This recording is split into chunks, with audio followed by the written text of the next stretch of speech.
We've got a great panel here, which I will introduce in a moment. Please come on, guys, come on up. We've got, should have seats. There should be 6 of you. It's a big old panel. There we go. There's one at the end. There we go. Great. So this is the acquisition panel. It's about how to integrate an acquisition into your company. The games business is, after all, a business, and it thrives on the acquisition of smaller companies by bigger ones. The purpose of this panel is to look at how that works, or perhaps how it should work. Everyone here has direct experience on one side of the fence or other. I'll let the panelists introduce themselves in a moment, but it's a great lineup, and our panelists have seen it from both sides. Phoenix Games recently announced the acquisition of promotion software in its games division, 16 Tons, and they last year acquired Well Played Games, who are also on our panel. Red Kite Games was acquired by Sumo Digital, and our other panelists are now part of Zynga. Famously part of Zynga, which we'll come to. Ultimately, we want you guys to gain some insight into what that means for those companies and how that process occurred. So we've got 40 minutes. I've got lots to get through. We won't get through it all. So let's start. Let's start at our end here. Can you guys introduce yourself, please? Your name and your role, and maybe just give us just a sentence of some insight into what brings you to this panel. So what's your experience of acquisition? Oh, there's a mic. Thank you. Hi everyone. Hello? Yeah. There we go. So I'm Simon Iwaniszak. I'm the studio director at Red Kite Games. The reason why I'm on this panel is we were recently acquired by Sumo Digital back in the 1st of February 2019. So it's actually just coming up to our year 1 anniversary, so not a bad time to do this talk. Cool, thank you. Adam. So I'm Adam from Well Played Games, and we've actually got a very similar story. We were acquired about 12 months ago by Phoenix Games. We're a company, we've been going about 3 years, and we were acquired 2 years into our startup, basically. Great, thank you. My name's Julian Widdows. I'm a vice president at NaturalMotion here in London. The reason I'm on this panel is back in 2005, our first company, Swordfish, was acquired by Vivendi. We were then divested in 2008 to Codemasters, and that's become the Codemasters Formula 1 studio. And then most recently, I joined Zynga, or NaturalMotion rather, very soon after the acquisition by Zynga, to grow a studio that itself started out with a small acquisition of 4 people from a studio called Super Mono. Cool, thank you. Eren Yanic. I'm the Chief Product Officer at Gram Games. And the reason I'm on this panel is we were acquired by Zynga about a year and a half ago. Great, thank you. Yeah, I'm Timo from Small Giant Games out of Helsinki. We also got acquired about a year ago by Zynga. So happy to share some experiences. Aurelien from Phoenix Games. So my role as a VP Corporate Development at Phoenix is to find companies, evaluate them, and buy them, mainly free-to-play studios. So that's why I'm on the panel today. Fantastic, thanks guys. So you can see that we've got a wealth of experience here of different types of companies that have been through this process. So let's break it down. I want to dive into talking about the first steps, the kind of how and the why of acquisitions and bringing a company, a smaller company into a bigger one. So I'll tell you what, I'm going to go to you first, Aurelien, to talk about Phoenix Games. What qualities are you looking for in a developer that you want to acquire? So I guess the answer will be the same from a company like Zynga, but they had different priorities and different range. But there is a big 4. So we're looking at the team, we're looking at the product, we're looking at the financial, and we're looking at the culture. For us at Phoenix, we're looking at the team first. Even if we do 100% acquisition, we want to keep the founder on board for a few years.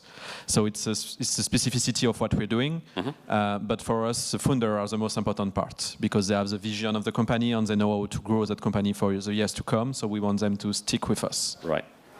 Now that's interesting, and we'll come back to that point later on. I think you'll bring that up. The other representatives here, you've all been acquired by other companies.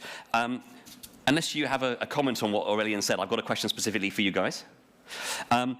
So what should a developer keep in mind when discussing being acquired with a company like Phoenix Games? Let's start at the end there. Do you want to leap in there, Timo, and maybe give us your insight into that? Yeah, I think the most important thing is that be very clear about what you want to happen to your company. So I think, you know, that, and sometimes it sounds pretty strange, but a lot of times people don't have a clear vision of that. And I think being clear about that is super important. Then the other thing is obviously, you know, if you want to get bought, and then, you know, maybe be very clear about your sort of positioning, your strategy, that what potential gap that could fill in the acquiring company's portfolio, so that you fit in like a glove there, I think. And then of course having a very clear sort of business metrics that you can actually prove that this can actually be sustainable, so that you can create more value. Great. Yeah, please. Maybe a crucial thing is not to manage proxies. So if the end goal is being acquired, exiting, that generally reduces the optimal decision making, right? That so as long as you target for sustainable long-term profitability, you will continue to be an attractive company, be it for investing, be it for acquire, being for even in your hiring practices. So at least for us, it was always a long-term goal of sustainable growth and profitability. Nothing different from what you would do as a smaller company as well. Yeah, I mean, I think Timo touched on it a little bit. Certainly when I've been through this, the key thing to discuss up front and to understand is what is unique and special about the culture of the business that you're in, and how that fits into, complements, or needs to be respected by the business that's acquiring. Where I've seen friction exist is where there's a cultural mismatch that wasn't discussed pre-acquisition, that then starts to manifest itself through behavior post-acquisition. And I think understanding that and knowing where bridges need to be built and what integration will look like is critical to success post-acquisition, where naturally pressure starts to increase as the acquiring business wants to see results, whether that's in a title that's in dev or one that's already live. No, that's great. That's interesting. And we'll come back to that point, I think, about character later on. Yes, sorry, do you want to go for your insight there? Yeah, I think for us, the most important thing when we were looking at sort of getting acquired is understanding the story, certainly of the parent company. Phoenix Games in this instance, for us, it was about the relationships and understanding what their strategy is and kind of why they exist and how that fits with us as a company. For us, for 2 years, we always say in our first year we were sort of drowning. In our second year, we were overworked. And then our third year, where we've been acquired, we feel like we've been lifted and we have the confidence now to sort of push ahead and grow. Okay, that's interesting. Simon, short. Yeah, so well, being at the end of the line, I don't want to just repeat what everybody said. Cause, sorry, we'll go the other way. There's a lot of similarities there, but for Red Kite, it was when we were acquired by Sumo Digital, we'd been working with them for quite a long time. We were talking 4 or 5 years at this point, so we knew each other inside out from a dev point of view, and also just how we worked and how we would work together going forward. So that was really nice, because that really wasn't much of a topic of conversation during our acquisition talks.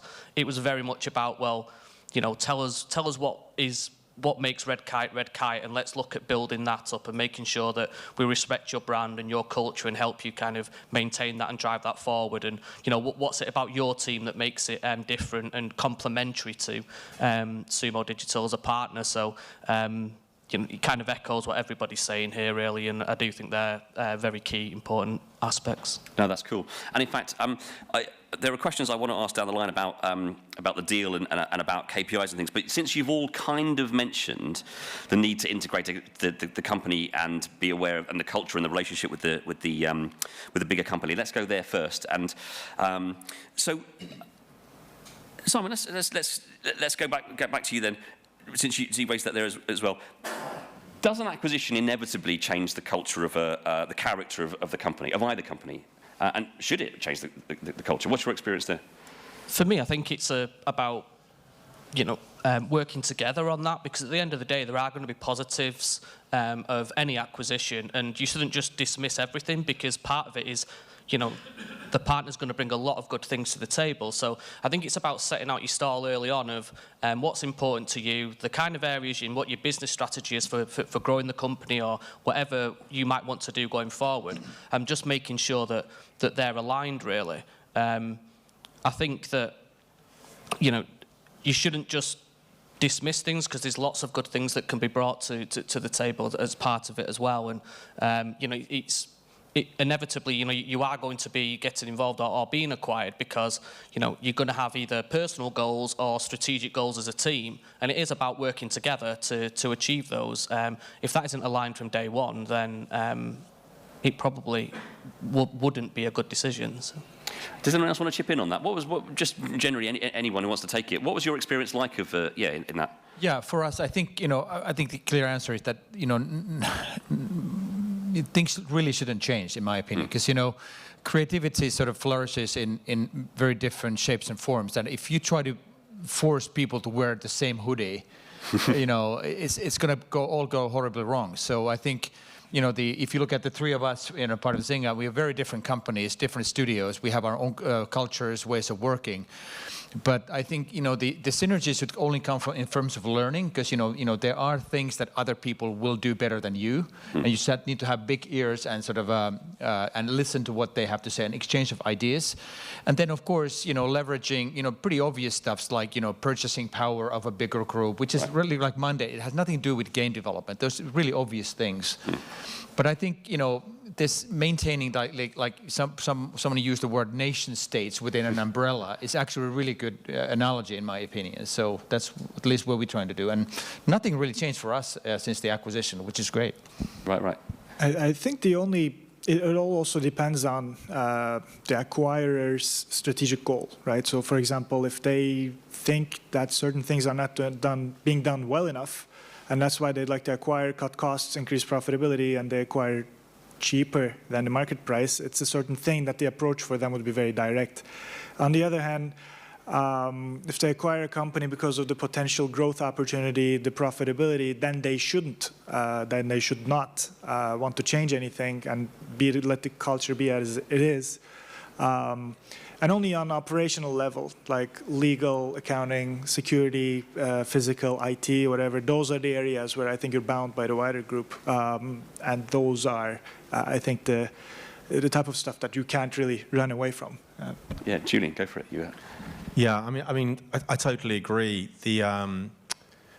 When we were acquired in 2005, one of the things we looked at very carefully is the behaviour of the company that we were acquired by to studios they'd purchased before, and that was a really good indicator of what we could expect, and that was to respect the autonomy, independence and culture of our business, which was very well formed and very regional, specifically regional to the UK at the time.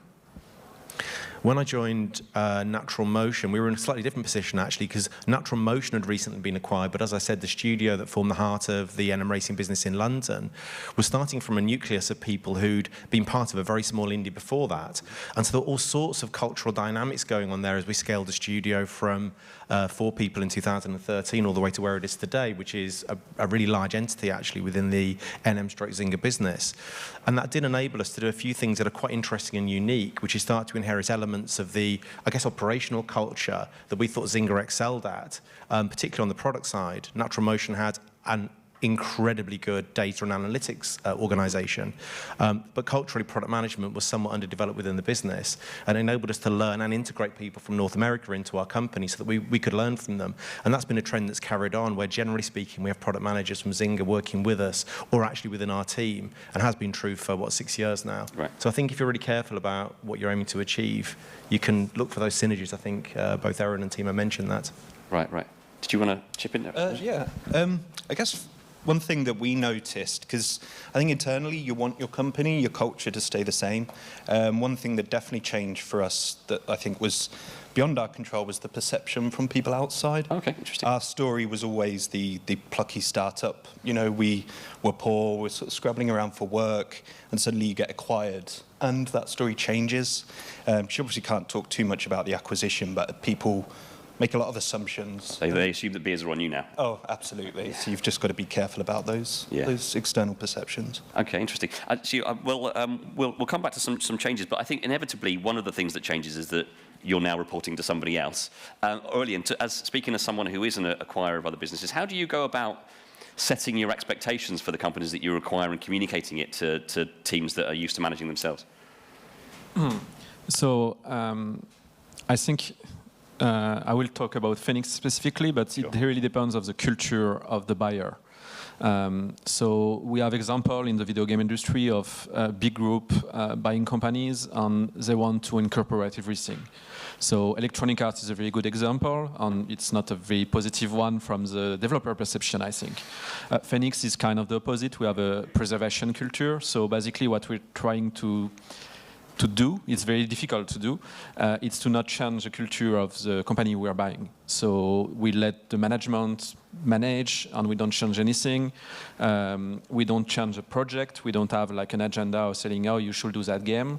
And we encourage the culture to stay the same, not to integrate the way we're working. That said, of course, some things are changing inevitably. And it's mainly on the financial side, because we're putting more resources in the company we're buying, and we expect a return on investment at some point. So that's why I think it's very, very different from a buyer to another. In our case, basically, when we buy a company, we know what the projects in the pipeline are. And if we buy the company, it's because we are interested to move forward with those projects. And we also know the financials. So we're buying companies that are profitable or close to profitability, and we know that with the scale of what we're bringing, they're going to move to profitability. And it's exactly what Eren was saying is, you know, if you're building a sustainable business with a growth, the buyer will be happy with it. Of course, he will try to optimize everything, but the idea is really to keep going. Yeah. So. No, that's great. Now, you mentioned it there, and a couple of other guys did as well. Of course, being part of a bigger company has some obvious benefits, and we can talk about those, the financial injection for sure. But just before we move on, let's just spend a minute. Does anyone, for people in the audience who may be in this position, does anyone want to say any pitfalls? What should a developer be aware of? What can go wrong? Is there anything that you think that a negative aspect that a developer should just be mindful of who might be going through this? Yes, go for it. Yeah, so we were in a fortunate position that we had like multiple buyers, and we actually got to choose the one we want to work with. And I think what was really interesting, we had a pretty clear vision as what we wanted to do. And, you know, let's say that with some of the Asian buyers that we said we had like, you know, significantly more cash on the table. And they said, you know, they were, why don't you take our cash? Because it's more than the other guys are offering. We said, no, we don't want cash now, because we don't want to leave our home. We want to continue to build games and reap the benefits of the future. And the Asian guys, they really didn't understand that, you know, we don't understand. We said, look, we want to stay here for years and build and reap the future value. And we want to have a kind of partnership with the new owner, that this is the deal. And I think it's so understanding sort of the expectations, that what is it that the acquirer really wants from you, and what is your role in the portfolio? Because, you know, I've seen and heard horror stories where you actually sell your company, and, you know, emptiness fills your mind, that, you know, you no longer have a role, and they will actually change people in the teams, and they will take over, and then it's like literally game over. And we really wanted to avoid that. So that's why we were super happy to find Zynga, and we find this like partnership model that, you know, we are here for the long haul. And we have the one other thing is super important. Think about the incentives structures going forward, because we were an entrepreneurial team. We still are. We still own, you know, 20% of the company, and we have mechanics that we can actually continue as entrepreneurs for the years to come. And that made us to make that choice. Great, thank you. Simon, did you want to chip in there? Yeah, I think a bit of advice that I would give is just assume it's not going to happen. Always just continue with your business. Don't put anything on hold, or, you know, make any assumptions. It's a really hard thing to do, because you're constantly second guessing yourself, going, well, if this ends up happening, then, well, this is going to change and this is going to change. But realistically, all you can do is control what you can control. And, you know, as those meetings are happening, you know, generally, you know, acquisitions, they can be quick. I think, depending on the reason for the acquisition, we've talked about companies that are maybe being acquired because they're struggling, but certainly from Red Kite's point of view, we were a very successful, growing, profitable company. So those discussions take a lot more time, certainly from my experience. But you just need to carry on with your business and your strategy and everything, even though you are having these talks. So, you know, don't slow down, don't take your foot off the pedal, because ultimately, you know, it could fall away. Does anyone else want to chip in on that point? Shall we? Sorry, go ahead. I think there's only one thing, actually. And again, it's kind of going back to a really old story 15 odd years ago now. We'd actually worked with our acquirer for 2 years by the time we were acquired. They knew us inside out. They knew what we were good at. They knew where we were materially deficient. And they were willing to be the foil for that, actually, bringing in some really important large company experiences and operations, actually, particularly technical operations, that enabled us to grow really quickly as a business and actually as developers ourselves. And so there was just by default an honesty between us and the business that was acquiring. And I don't want to take away from the people who do have to sell, in a fire sale, basically, because they're looking for employment for their talent. Sure. But outside of that range, if you're able to be honest with the acquirer, and as Timo has been able to do, select a partner who understands what you are and what your aspirations are, it'll make the life post-acquisition so much easier, because at the end of the day, we'll get out of bed to enjoy the work that we do. Yeah. And it's a pretty horrible experience when you're misaligned with the company that you're working for. Right. But it feels like a hostile takeover or something, and it's not quite right. I'm going to skip ahead. I'm going to leave some time at the end for people to ask very specific questions, but I think picking up a point you made there about how to make that the acquisition process smooth, let's dive ahead into that and just ask all of you, what are the best practices for a smooth acquisition process? What lessons have you learned that are essential for making that work? Simon, do you want to dive in there? Or? I think for Red Kite, and certainly from myself as the managing director of Red Kite, was that I was always very much on top of not just running a games company, but realising that I was running a business, and that needed to be nice and neat and tidy, and that everything made sense, and that you understood the finances, and that the structure was right. And I mean, interestingly for us I was doing that, but I wasn't consciously doing it because I wanted or thought, right, we're preparing ourselves to be acquired or sell Red Kite. It actually came as a surprise and a bit out of the blue.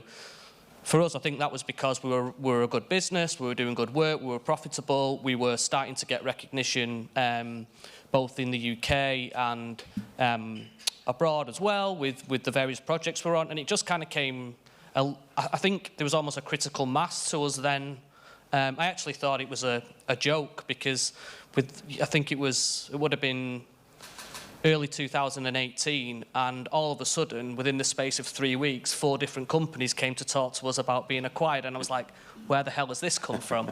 Especially since we weren't looking to be bought. So I think in some ways like that is providing that when you're running a good, successful business, you'll probably find that when the acquisition talks come, that is very helpful. But I think as well, realising that you aren't just making games, it is, obviously that's such a key part, but, you are running a business as well, and ultimately that, when you come to due diligence of selling a company, is just as important as the products and the work that you've done. Right. Actually, can we just go down there? I know that people want to chip in, but actually I just want to bring Eren in here, because Graham was acquired by Zynga. What did you learn about best practices from that experience? I think it's very crucial to...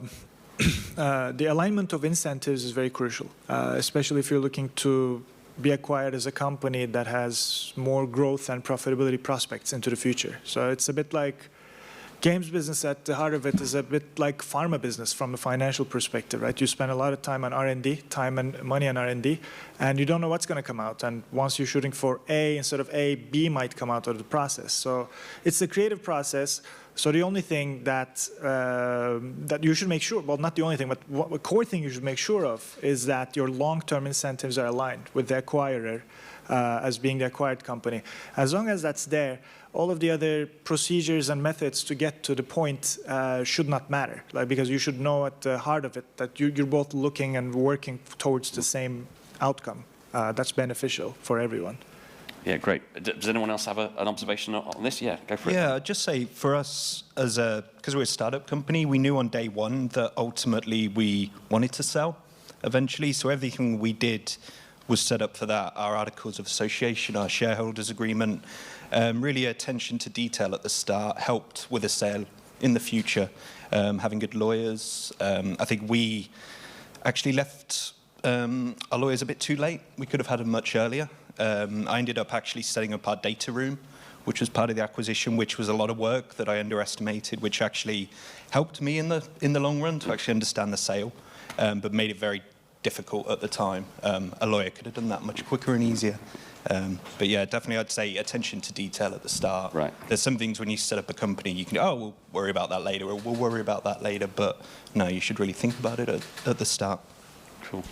Oh, sorry, yeah, Timo, go for it. Yeah, maybe one comment. So I think when you sort of, in a way, are getting married with someone, it's a similar as building a relationship, that you actually get to know the other party and start building that trust. So I think, from a company's perspective, that you basically showcase your, what's in the roadmap, and during the process you actually do deliver against that. Of course, sometimes things may not go as you planned, but that you are being a systematic company, that you actually plan ahead and you actually deliver against those, or really good explanations why things didn't go as they planned, and the other way around as well, that you really need to learn and get to know the key decision makers in a potential acquirer, so that you build that relationship. That are they for real? Are they full of shit?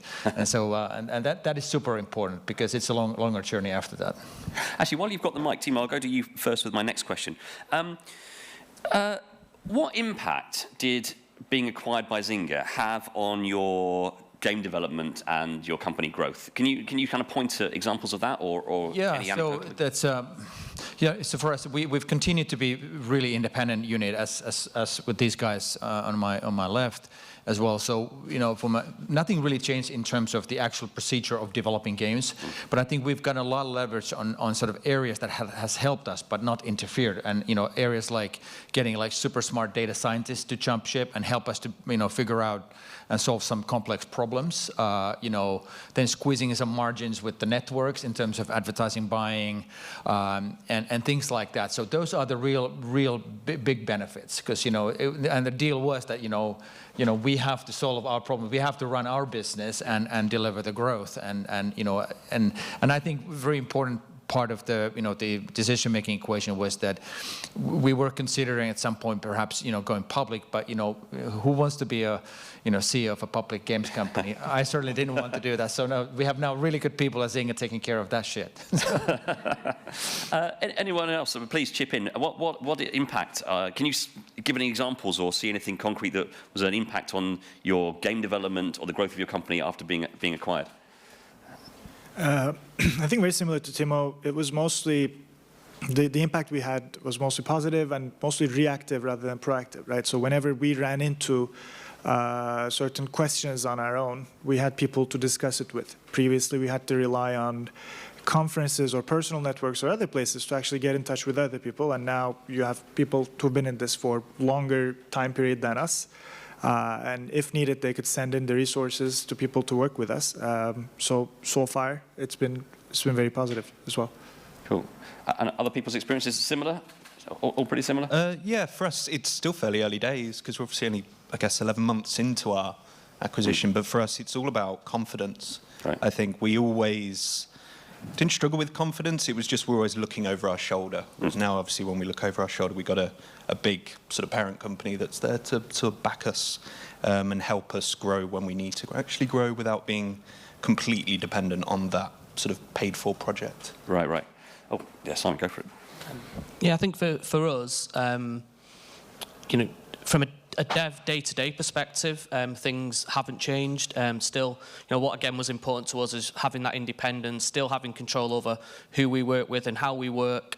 But the great thing, of Red Kite having its own partners and people that we work with is that we also now have the might of Sumo Digital behind us, which is a great thing to always have in the locker, no matter what. And I mean, I think that we're lucky in that respect, in that in some ways we can still be Red Kite and known for what we're very good at and a little bit boutiquey in a way. But then when it also suits us, we can have the force of the Sumo Digital machine behind us, which unlocks different doors and opportunities for us as well. So it's a really good place to be. And I guess our main change was the encouragement from Sumo for us to move from our premises in Huddersfield to Leeds, and the growth of the studio that we now wanted to do. But again, very much supportive in a way of everything being on our terms, at our pace, and things like that. So it's a really kind of positive thing. That's good. You look like you're about to... Well, I've got one Okay. thing, and I mentioned it earlier Okay, yeah. actually, about I guess the months post-acquisition and how we started to understand Zynga's product culture, which we're going back 7 odd years now, was, I think, one of the best developed product cultures in any of the mobile space for sure, in any of the free-to-play space rather, because they were coming from that PC web background. And actually, when we started to integrate into the business as a very small team at the time, what we saw is not only people who understood how to run free-to-play games at scale as live operations, but with less mobile experience, but people who actually understood how to take games and take them on a journey to become events harnesses. And really, if we think about our racing business, it is something pretty special in that regard, in that it is an events harness. What we do is we service amazing aspirational car events to our players that are regularly turning around, in some cases every day, but every week, delivering this amazing content. And at the time, that was really pretty much unknown in the industry.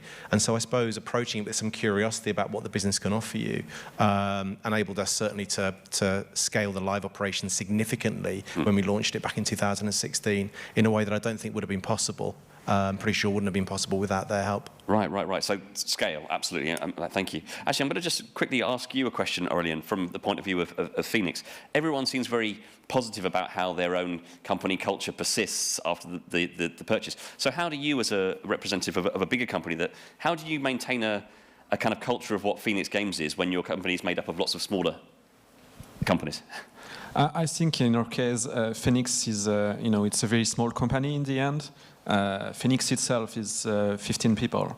So we are really focusing just on buying companies, not building cultures. So we are our own stuff because, every company has a small culture, but it's not something very important for us. It's really, we're learning each time we are acquiring a company. And I think we adapt with that. Right. Our publishing entity is a bit bigger, but same. I mean, we did a lot of third-party publishing in the past before moving to that business of acquiring company. And with third-party publishing, you're learning to, listen and adapt to every culture of every company.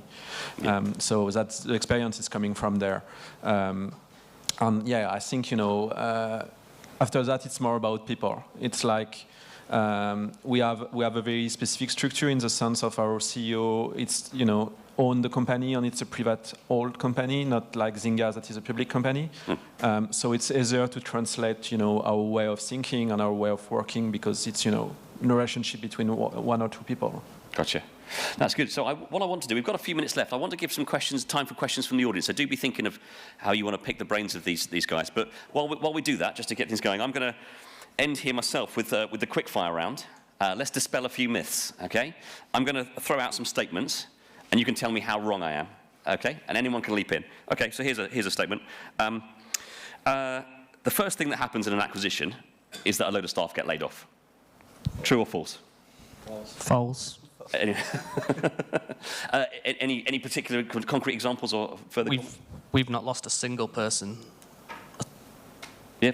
That's good enough for me. Good, okay. False. Everyone same experience? Yeah, good. Okay, next statement. A CEO or business owner who sells their company is really just looking for an exit, and they're going to quit the company as soon as they're out of their obligation period. Is that true? False. False. So just to give more information on that, all the company we're discussing with, the CEO and the management are never after the money on living. They want to grow their companies. Right. So it takes a lot of different ways to do that, and sometimes after a few years they will leave, but in the end they want to grow their companies. Right. And is that the same? Everyone agrees with that experience? We're pretty unanimous. That's the case. Okay. Yep. Good. Okay. Next question then. Acquisition is the only way for a big company to grow bigger. So a big publishing company, it's the only way to grow bigger is to acquire. False. Okay. And you all agree on that? Is that? It's probably the fastest, but... Okay, it's like the fastest, but not the quick. Okay, not the only way. Good, okay. Next statement, and maybe you can tell me how wrong I am then. So all the consolidation in the games market makes it harder for there to be real innovation. Purchases and mergers and acquisitions are bad for innovation in the games market. Am I right or wrong? False. False. Yeah, you'll okay. So everything I've said is wrong so far, which is good. I'm pleased to hear. I was hoping I was wrong with all of those things. Thank you. So we've got a few minutes left. In fact, I believe lunch is being served in 5 minutes' time. So before we all head out for that, do I have any questions from the audience? We've got some people here with some great experience. Yes, please. Do you have a mic there that maybe we can, if not, we'll grab one from the stage perhaps, but is there a spare mic? We've got to see a... Thank you very much. Sorry, the light's right in my eyes, but I can see you there, the gentleman in the hat there. Thank you. Hello again. So, the topic of marriage was mentioned a little bit earlier on. I think it was Timo. It led me to wonder about cultural honeymoons, because there is a certain amount of romance that might be associated with an acquisition. So I wonder, as you progress out of the honeymoon period, what are the most effective tools you can use in order to maintain healthy relationships, both from the direction of the buyer and from the talent up downwards? Yeah, that's a good question. So I think, again, sort of using the proxy of a normal relationship, talk to each other. So basically having a sort of a regular communications, which is not just, because, I wouldn't even use the word, reporting. Reporting is mundane, but, it's having a conversations, building a relationship, building, again, that trust that, how things that there are no surprises, that you talk about things openly. I think that's the only way to avoid those problems which you are referring to. Anyone else? Sorry, if I could just close with one more remark. This isn't to do with the marriage. I wonder if there's a little bit of selection bias in this room, in that we spoke about founders being adamant that they'd remain within the company after their golden handcuffs are removed. I know I could certainly come up with the name of a company in which the founders were out the door as fast as they could be. I think that's a fair comment, but at the end of the day, it is going to be different for different companies and different objectives and people's personal reasons for it. And as you say, we can only speak for our companies and our minds on that, but I'm sure that that is very true. Just to add on that, I mean, I sold my company a few years ago and I left, and the company is still growing. So the goal was to let the company grow as the best as possible. And, as a CEO, I was thinking that, I think it's better if someone else is taking care of the company. So it's really depends on the goal, but the goal is to always to see the company growing in a way, even if you're not involved anymore. I think we might have to. We've got a couple of questions in the audience. I think we can probably take them. We're technically out of time, but I think we built in some time for questions. So while you're there, can we take that question there, and then we'll come to you next, sir, after that. Thank you. Thank you. Hi, gents. I'm hoping you can share some either glorious success stories or absolute nightmares of how you bring all of your staff along. Because when you're the managing director or the CEO of a company being acquired, you're in the room where it happens. You have all the inside info, but out on the dev floor, if people don't know or do know by reputation the company that's acquiring you, they will start making stories up in their head, and that plays out in culture and how things go in an ongoing way. So if you have any tactic specifics, I'd love to hear that.